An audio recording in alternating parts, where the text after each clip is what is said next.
Hi everyone, welcome to Flying Lessons. I'm Melissa Whitkey. Thanks for joining me today. This is episode 7 and I'm titling it, What If the Questions We Are Asking Are Wrong?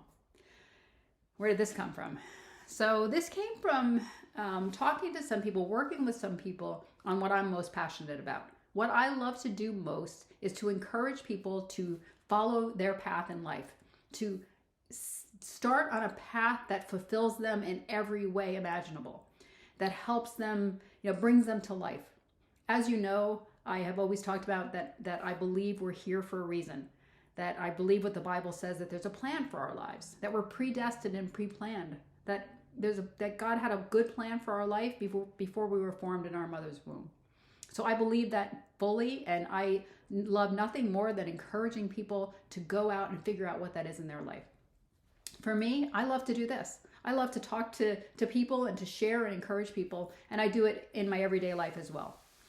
So when I'm encouraging people, there's one question that I hear most often as their reason for not being able to shift and spend time on their purpose, or what, if they're not living their purpose now and they really want to.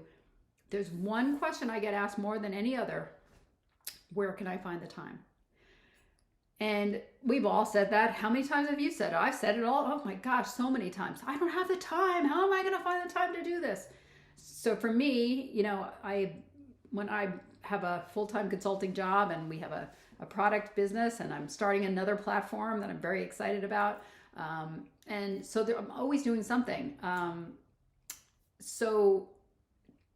But I've said that to myself, I don't have the time to do these things. I don't know. And so people have said that to me. So I started thinking, well, what's different? Why did I have the time for things, or where do I find the time for things in my busy schedule? People ask me oftentimes, Melissa, how do you find the time to do all the things you're doing? And what I realized was that's not the right question to ask. The right question in my mind is am I committed to following my path? Because once you make a decision, once you hold yourself accountable, the time appears. And that is so true. I can't even tell you. I've had so many examples of that in my own life. Because when you're excited about something, when you know that you're on purpose, when you're on your path, when you start getting excited and invigorated, there's nothing else you really want to spend time on, actually. So the time is there. So let me give you an example. The new platform that I'm working on has an exercise component to it. I'll share more with that coming up. Hoping to launch in February. So one of the things that has always been important to me anyway is working out every day. So last night, it was getting late. I'd eaten dinner with my husband and I said, look, after we finished, I just ate a light dinner. I said, I've got to go, and it's a weight day for me. I've got to do my weights. I need to do this. So he was getting ready for bed and I said, I'm doing this, right? And I go upstairs and I start my routine, and once you get started anyway, you kind of, I don't know, for me anyway, I get the momentum, it going, and I have no problem finishing. So, 45 minutes goes by or whatever it took me to do my workout. I'm feeling good, excited, and it was done. The time was there. Now I easily could have put my sweats on and gotten into bed and watched TV, but I've committed to myself to doing something, right? I've committed to myself that we're doing this platform. Exercise is an important part of aging well. And I'm 58 years old now, so that's really important to me to really pay attention to my body and to treat my body well. So exercise is huge for me. So I did that, right? But if I had asked myself, where do I have the time? Maybe I could have said no. Oh no, I'm tired. I already ate dinner, and it's getting late. But I had already made a commitment to myself.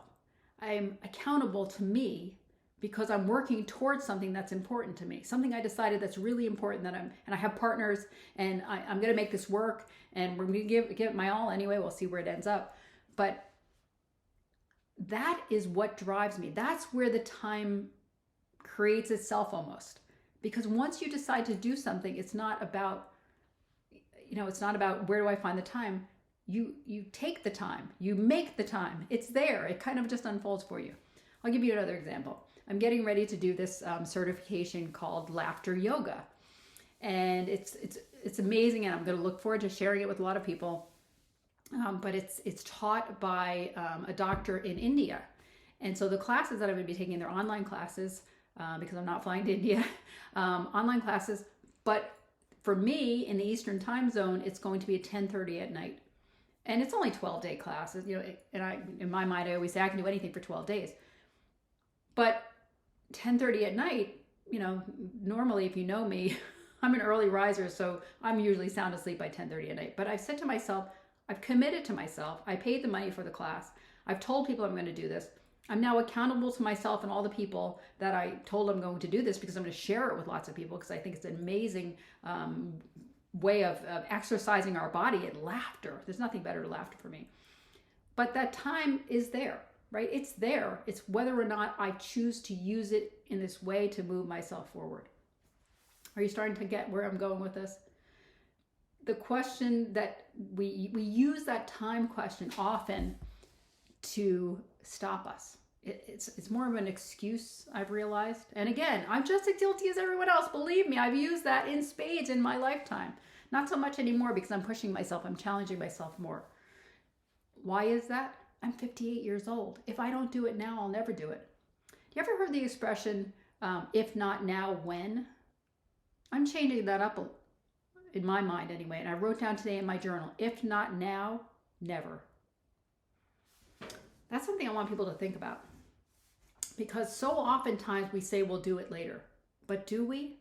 If you're honest with yourself and you look back at what you've done in your past, do you really end up doing the things that you put off? Maybe you do, and maybe because there's something gnawing inside of you that keeps you going forward. Certainly this, for me, finding my true purpose in life, and this may seem like an odd purpose to you, but I really feel like this is what God called me to do, is to teach people to say yes to God. Those 3 things that I wrote in my first book, those 3 things that I will stand on for the rest of my life. Say yes to God.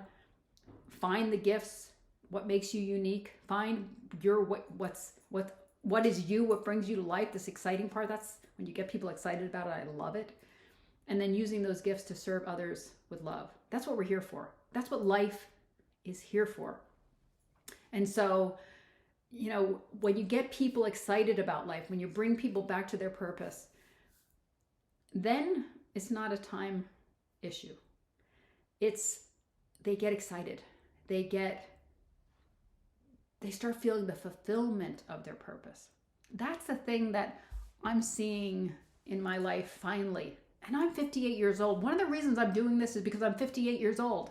Is because no one taught me this when I was younger. No one helped me to understand that I felt something inside of me all the time when I was growing up. I always knew that I was here for a reason, and I searched and searched. I read more autobiographies in my lifetime than I can imagine, listening to tape program after tape program, trying so many different things, looking for what to fulfill that calling inside of me that I didn't know was God. No one taught me that. I didn't know that there was something unique about me. I didn't know that there was a gift inside of me that I was supposed to use to touch the world until God told me that. And still I stayed on the sidelines. And so what I'm trying to get you to see, and I use that time excuse, I don't have the time to do this. I don't have the time to start something new. I've got kids to raise, and I've got this and I've got that. And I had more excuses than probably anyone to not do what I'm doing now. And so what I want you to start thinking about are the questions you're asking yourself, or the questions you're using to stop yourself. Are they true? That's something that I ask myself a lot. Sometimes you catch yourself saying something and you realize, is that true? Do I really believe that? Now we have to be careful. The Bible even says we have to be careful about how we use our words. Words have power, and your brain is listening to your words more than anyone else's words. So if you say you can't do something, if you say you won't do something, if you say bad things about yourself, your brain's paying attention, and it will do a lot to prove those things. So don't do that. We need to be positive, but we need to ask the right questions too. We need to be honest with ourselves. It's okay to say, you know what? I'm not sure yet. I'm not sure how to walk this forward. I'm not sure where I want to go. I'm not sure, Melissa, even what questions I need to ask myself. That's good. At least you're starting to think about it all. At least you're starting to peel it back and not taking statements at face value. Like saying, I just don't have the time. Where can I find the time? Don't take that as an excuse. Don't allow that in. Don't take that at face value, because you know what? It's actually a lie. Because I'm telling you, I've used it and then I've proven it's not true. Because when you want to do something badly enough, nothing's going to stop you. Excuses aren't going to stop you. People aren't going to stop you. Nothing's going to stop you. And it really is true. If not now, probably never. We need to all wake up and start. This is the only day that we have. Tomorrow isn't promised to any of us. I was reading an article today that talked about, what people regret on their deathbeds. I don't want to regret anything on my deathbed, do you? But most people regret not being authentic. Most people regret getting to the end of their life and never having really, truly lived authentically. And that is nothing sadder. There's nothing sadder to me than that. And I know, because I have had those discussions with myself so many times where I've said, you know what? I'm going to do this. And then I stopped doing it. I'm going to do this. I'm going to transition out of what I'm doing now into this new kind of work that I want to do. And I'm going to do it. And I'm going to do this and I'm going to do that. And then I didn't do it. I had fear. I had excuses. I had these limiting questions that I was asking myself. Where would I find the time? Where do I find the money? Where do I find someone to help me? Those were the kinds. Do you ever have any of those kinds of dialogues with yourself? All of those negative, ridiculous things we use to stop ourselves from doing what we're here for? If there's one thing I can tell you or teach you, you are a miracle. I was thinking about Einstein's quote, either everything's a miracle or nothing's a miracle. And I want to change that a little bit and say, either everyone is a miracle or no one's a miracle. Every one of us is a miracle. Do you remember, if you have children, the first time you held them in your arms? I can get tears just thinking about it. It was a miracle of life, right? Just to hold that child and to look at them, so innocent and so beautiful, right? I fell in love immediately with all three of my children the first time I held them in my arms. Madly, deeply, passionately in love in a way I never knew was possible. It's the miracle of life. Your children are miracles, but so are you. You are enough. You have everything inside of you to be an amazing success in life. You are supposed to do great things in life. Do you know that the gifts that you have are needed out in the world? Do you realize that? Do you realize that if you don't give to the world, if you don't bring you out into the world, there's something missing? There's people you're supposed to touch, people you're supposed to help, people that are waiting for what you uniquely have. And you're thinking to yourself, oh, come on, no, Melissa, not me. I'm not enough. There's not anything special about me. Don't do that to yourself.